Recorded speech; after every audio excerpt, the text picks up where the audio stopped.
श्री राम परिपूर्ण ब्रह्म है, वो भगवान है, इसमें कोई संशय नहीं है।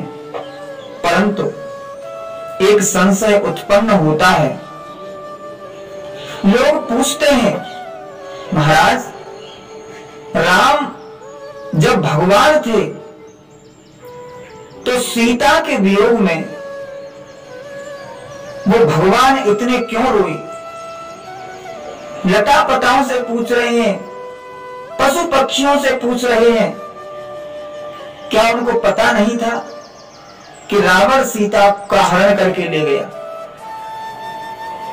राम जी को सब कुछ मालूम था कि सीता कहां है, कौन सीता को ले गया, परंतु उन्होंने एक साधारण मानव की तरह अभिनय करके दिखाया। तो ये अभिनय करने की जरूरत क्या थी? इसकी चर्चा गोस्वामी तुलसीदास जी ने अपनी लेखनी से की है। एक बार चित्रकूट में माता जानकी एवं लक्ष्मण के साथ श्री राम विराज रहे थे।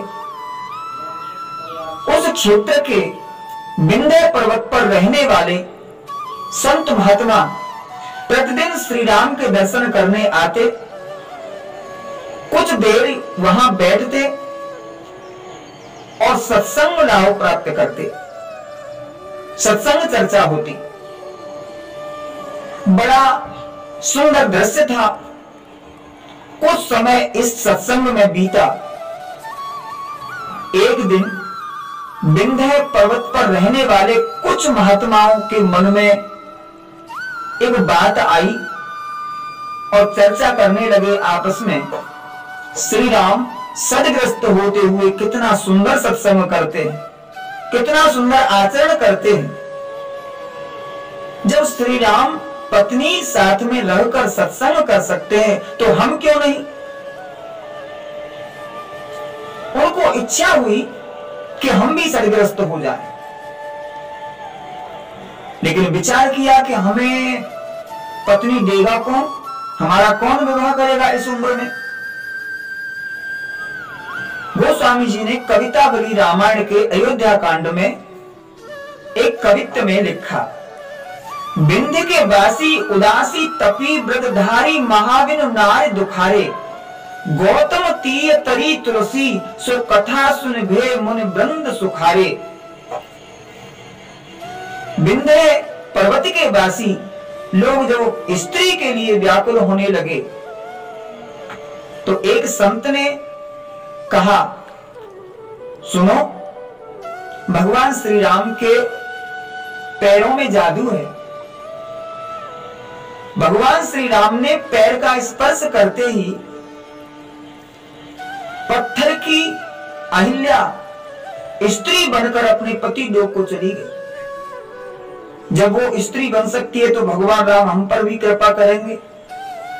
ये विचार करके उन संतों ने बड़ी बड़ी शिलाएं लेके अपने आश्रम में आए और उनको काट काट कर स्त्री का रूप देना प्रारंभ कर दिया। और यही मन में विचार था कि वह शिला सब चंद्रमुखी पर से पद मंजुल कंज तिहारे। यही इच्छा थी कि हम सुंदर स्त्री का रूप, सुंदर मूर्ति तैयार कर लेंगे और भगवान से प्रार्थना करेंगे कि उन पत्थर की स्त्रियों में थोड़े थोड़े अपने पैर का स्पर्श करते जाएंगे और वो पत्थर की स्त्री सचमुच की स्त्री बन जाएंगी और उनको हम पत्नी बना के रख लेंगे। यही उनकी लालसा थी। कि नहीं भली रघुनायक जू करुणा कर कारण को पगुधारे। महात्मा ने सोचा भगवान राम ने हम पर ही कृपा करके वनवास में आए हैं ताकि हमको गृहस्थ सुख मिल सके।